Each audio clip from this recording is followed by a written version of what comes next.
God, stepping them shit,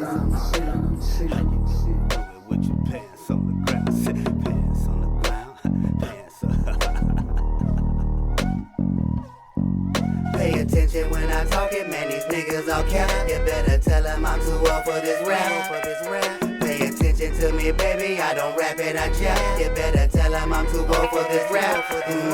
Pay attention when I talk it, man, these niggas all cap. You better tell them I'm too old for this rap. We have a pregnant sister in here. That was me.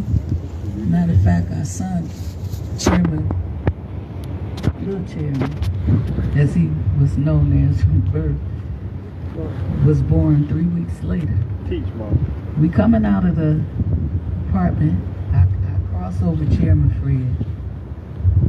Chairman Fred didn't make any movement. The only movement he made was to lift his head up. He stayed in the bed. He never got out the bed. Now, Chairman Fred, any of y'all that knew him, he was a big guy, but he moved really fast. You know, he'd be out there. He'd come out the office selling the papers, knocking on people's windows, because the light was over there in Madison and West. Teach.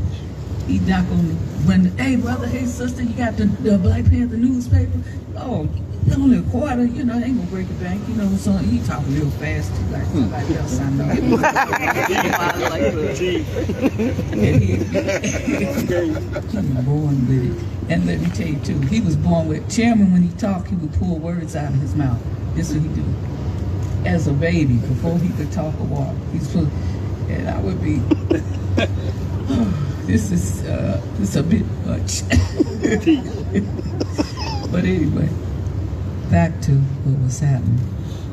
So I crossed over Chairman, because I was on the side by the wall.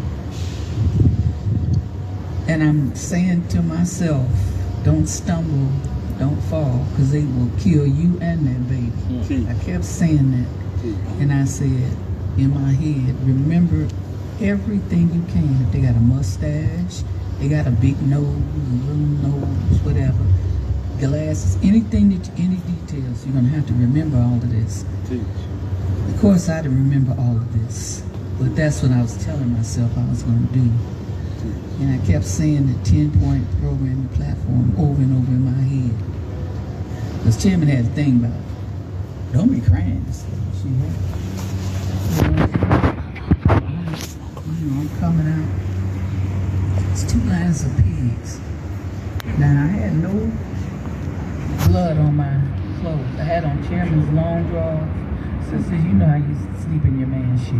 You got the Chairman's long drawers on. Y'all call them long drawers. His robe and his house shoes. Because I grabbed the first thing that was there. And I'm coming out. And there are 2 lines of pigs in the doorway of our bedroom. One of them grabbed my robe and said, well, what do you know here? We got a broad here. They grabbed me by my hair and slung me into the kitchen area. And I was standing by the open door. The shooting continued.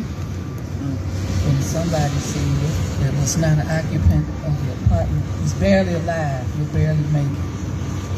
Shooting started again, and they said, he's good now. And I knew they were talking about Chairman. They began to bring other people out. People were shot up, bloody, throwing them on the floor. Doc Satchel was real bloody on the floor. A lot of people had been shot. So the pigs started arguing about who owned us, whose prisoners we were. Did we belong to Chicago PD, State's Attorney PD, or the feds? Who's gonna lock us up? You know, and eventually they handcuffed us. Those that were survived, even those that were shot. I didn't get any physical wounds. We come out, and I remember not looking towards the bed, because I didn't know how I would respond to what I saw. They already announced that Chairman Fred is dead. He's good and dead now. That's what they said. That was it exactly. He's good and dead now, after they started the shooting back up. So I'm handcuffed and they're taking us out the front door. I see Defense Captain Mark Clark laying on the floor in a pool of blood. He had been sitting in a chair right when we come into the door. Well, the pigs took us and locked us up and charged us with attempted murder and aggravated assault when they had assassinated Chairman Fred and Defense Captain Mark Clark, and brutally shot up a number of Panthers. Not one shot, maybe one possible shot, they said later, could have come from the Black Panthers. But that was when Defense Captain Mark Clark was shot in the heart and fell to the floor. He dropped his gun. Because they came in shooting, and the bullet went up through the stairway of the second floor. That's the only shot that they could credit to the Black Panther Party. Now, the pigs injured each other with the crossfire, coming in the front door and the back. Bullets was just going through there. It wasn't a big apartment, but it was a lot of people there. Because everybody had been called in throughout the Midwest to tighten up the chapter work, get the breakfasts on ground, get the political education, get the paper sold. So there's people from all over here in Chicago, and we would have to get up and drink in the schoolyard. There's a schoolyard right over there. I see y'all one of the chants. Judas Jackson shoot to kill. Judas Jackson shoot to kill. We would bark to that schoolyard. That would start our day. And I don't care if it was a blizzard out there.